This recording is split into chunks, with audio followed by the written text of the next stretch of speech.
Sir நான் சொல்றத ஒரு நிமிஷம் கேளுங்க. மச்சான் ஒரு நிமிஷம்டா. மச்சான் நான் கால் பண்ண விட ஒழுங்கு மரியாதை காசுறா. டேய் நீ என்னடா பண்றீங்க?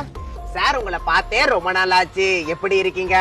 யோ நீ யாரியா? அவனுக்கு தெரிஞ்சவனா? ஒண்ணு கடிக்க காரை ஓரன்னு நிக்கிற கார்ல வந்துட்டாயா? ஒழுங்கு மரியாதை காசு வாங்கி குடியா? சார் இவனுக்கு தெரிஞ்சவனா இல்ல சார். என்ன சார் இப்படி பிரிச்சு பேசி நம்ம நட்பை கொச்சப்படுத்துறீங்க? நம்ம 2 பேரும் நண்பர்கள் தானே. யார் யாருடா நண்பன்? செருப்பால் அடி போன கம்முனுடா. சார் இவன் ஆல்ரெடி என்கிட்ட 2 வாட்டி பிரச்சனை பண்ணிடுறான் சார். 10,000 கிட்ட எனக்கே காசு தரணும். இன்னைக்கு உன் குரல் கேட்டு விட்டுற கூடாதுன்னு ஓடி வந்தேன். சார் நீங்க 2 பேரும் பேசிட்டு இருங்க. வீட்டுல இலியானா எனக்காக காத்துக்கிட்டு இருப்பா. நான் கிளம்புறேன். டேய் நில்றா. நாங்க 2 பேர் பேசதான் உன்னை நிக்க வச்சுக்கிறோமா? மரியாதை 2 பேரும் காசு கொடுத்துக்கலாம்டா. சார் நான் இந்த ஊருக்கு சாதிக்கணும்னு வந்தேன். என்ன ஏன் இப்படி சோதிக்கிறீங்க? நீ சாதிக்கிறதுனால கார் தான் கச்சிட்டாடா. சார் இந்த மாதிரி தான் சம்பந்தம் இல்லாம பேசினா இருப்பான். நீங்க போலீஸ் போன் பண்ணுங்க. ஐயோ சார் போலீஸுக்கெல்லாம் போன் பண்ணாதீங்க.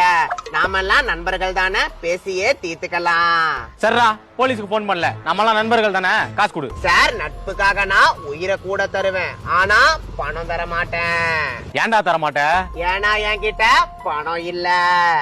நச்சண்டா இந்த மாதிரி கலர் கலரா கதை வேணா கொடுப்பான், காசு கொடுக்க மாட்டான். நீ போலீஸ் போன் பண்றா. இந்த காரணம் 10 சபினா கொடுத்த செல்ல போறேன்டா. எனக்கு 10,000 கிட்ட தரணும்டா. நீ தருவியா? நீ தருவியா? சார் நீங்க பேசி ஒரு முடிவுக்கு வாங்க. இலியானா காத்துட்டு இருப்பா. நான் கிளம்புறேன். டேய் நில்றா. யாரா இலியானா? இலியானா அவன் தொட்டு தாலி கட்டின பொண்டாட்டின்னு அதுக்கு ஒரு 10 நிமிஷம் பேசுவான். கேட்டீங்கறியா? காசு வேணுமா வேணாமா உனக்கு? வேணும் சார் வேணும் சார். என் பொண்டாட்டி அடிப்பா சார். கல்யாணத்துக்கு சீரா கொடுத்த கார் சார் இது. டேய் காசு குடுறா. என்ன சார் கேவலம் பணத்துக்காக இப்படி பண்றீங்க?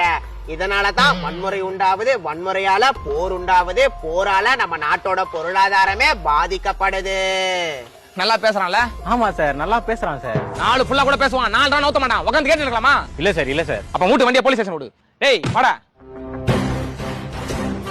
ஏய் என்ன நீங்க இந்த மாதிரி பண்றது என் ரசிகர்களுக்கு தெரிஞ்சா பெரிய பிரச்சனை ஆயிரும். உன்னை சரி சம்மா உட்கார வச்சு கூட்டு போலான்னு பார்த்தேன். நீ ரொம்ப பேசிட்ட. டிக்கில உட்காரு. ஐயோ சார் ஒழுங்கா இருட்டுனா எனக்கு பயம்.